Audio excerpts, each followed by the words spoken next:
আসসালামু আলাইকুম। পাঙ্গাস মাছের পূর্ণাঙ্গ চাষ পদ্ধতি শেষ পর্বে আপনাদের সবাইকে স্বাগতম।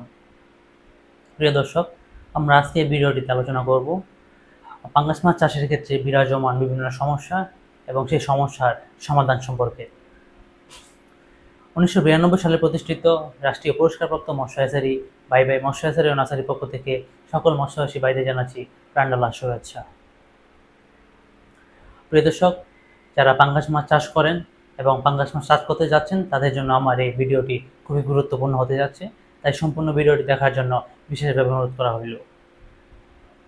আমরা প্রথমে আলোচনা করব পাঙ্গাস মাছ চাষে বিরাজমান সমস্যা সম্পর্কে। পাঙ্গাস মাছের ক্ষেত্রে খাদ্যের পুষ্টিমান হ্রাস পাওয়ার কারণে মাছের উৎপাদনশীলতাও কমে যাচ্ছে। পাঙ্গাস মাছ চাষের ক্ষেত্রে আনুষঙ্গিক জিনিসের দাম বৃদ্ধি পাওয়ার কারণে পাঙ্গাস মাছের উৎপাদন খরচও দিন দিন হারে বৃদ্ধি পাচ্ছে। অতিমাত্রায় মজুদ এবং অতিরিক্ত খাদ্য ব্যবহারের ফলে পুকুরে পরিবেশ নষ্ট হয় এবং পানি নষ্ট হয়, যার ফলে মাছের বিভিন্ন রোগ হয়ে থাকে। যে সকল মৎস্যচাষী ভাইয়েরা অধিক ঘনত্বে মাছ চাষ করতে চাচ্ছেন বা যারা প্রতি শতাংশে পাঙ্গাস মাছের পরিমাণ 300 থেকে 350 পিস দিয়ে থাকেন, তাদের কাঙ্ক্ষিত উৎপাদন সম্ভব হচ্ছে না।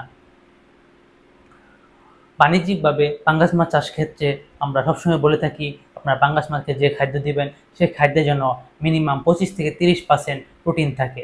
কিন্তু অনেক মৎস্যচাষী ভাইয়েরাই এই কথা না শুনে তারা 15 থেকে 18% প্রোটিন সমৃদ্ধ খাবার প্রয়োগ করছে, যার ফলে মাছের খাদ্যের যে এফসিআর রয়েছে সেটা 1.8 থেকে 2.5 বৃদ্ধি পেয়েছে।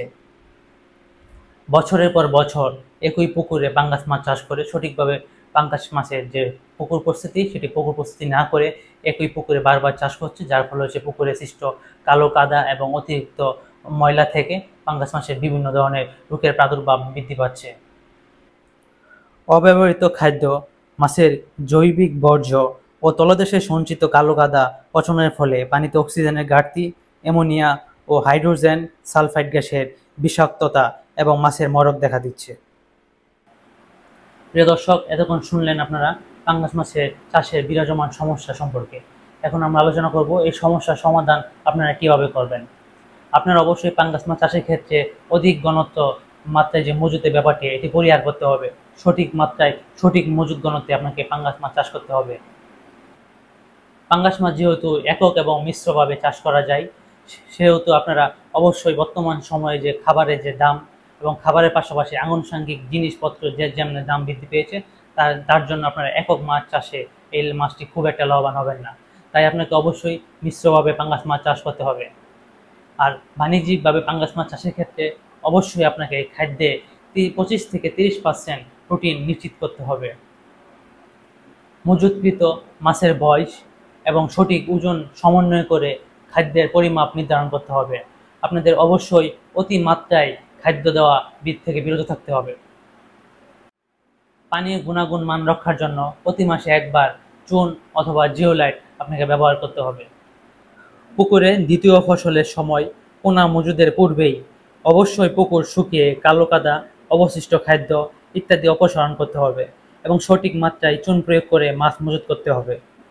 মাছের স্বাদ বৃদ্ধির নিমিত্তে মাছের দেহে দুর্গন্ধ দূরীকরণের জন্য মাছ বিক্রি 2 দিন পূর্বে নতুন পুকুরে স্থানান্তর করে 48 ঘন্টা প্রাণী প্রবাহ দিতে হবে।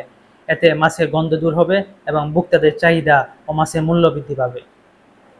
মাছের বাজার চাহিদা সৃষ্টি ও মূল্য বৃদ্ধির জন্য পণ্য বহুমুখীকরণ, যথা ফিলেট, স্টিক, স্লাইস ও রান্নার উপযোগী অন্যান্য মৎস্য পণ্য বাজারজাত করার পদক্ষেপ গ্রহণ করতে হবে।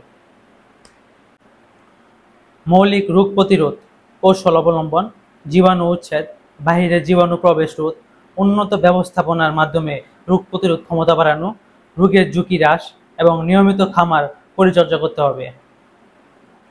তারপরও যদি কোনো মাছের সমস্যা দেখা দেয় বা রোগের প্রাদুর্ভাব দেখা দেয়, সেই ক্ষেত্রে আপনারা অবশ্যই কোনো মৎস্য বিশেষজ্ঞের শরণাপন্ন হবেন।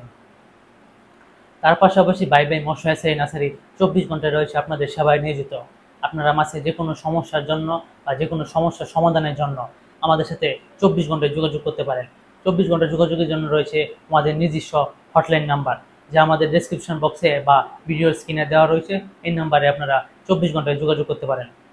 প্রিয় দর্শক, আমি একটি কথা সবসময় বলে থাকি, সব ভিডিও শেষে বলে থাকি, যে কোনো মাছের ক্ষেত্রে সফল হতে হলে আপনাকে অবশ্যই গুণগত মানসম্পন্ন মাছের পোনা সংগ্রহ করতে হবে।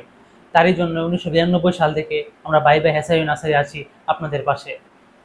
আপনারা আমাদের কাছে মনোসেস তেলাপিয়া মাছ, পাঙ্গাস, রুই, কাতলা, সিলভার, ট্যাংরা, গুলশা, পাবদা অর্থাৎ মিঠা পানিতে চাষযোগ্য যে কোনো মাছের পোনা এবং রেণু পেয়ে যাবেন সুলভ মূল্যে।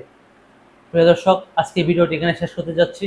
আমাদের পরবর্তী ভিডিও আসার আগ পর্যন্ত সকল মৎস্যচাষী এবং সকল ভাই বোনদের সুস্বাস্থ্য এবং সুদীর্ঘ আয় কামনা করে বিদায় নিচ্ছি। আসসালামু আলাইকুম।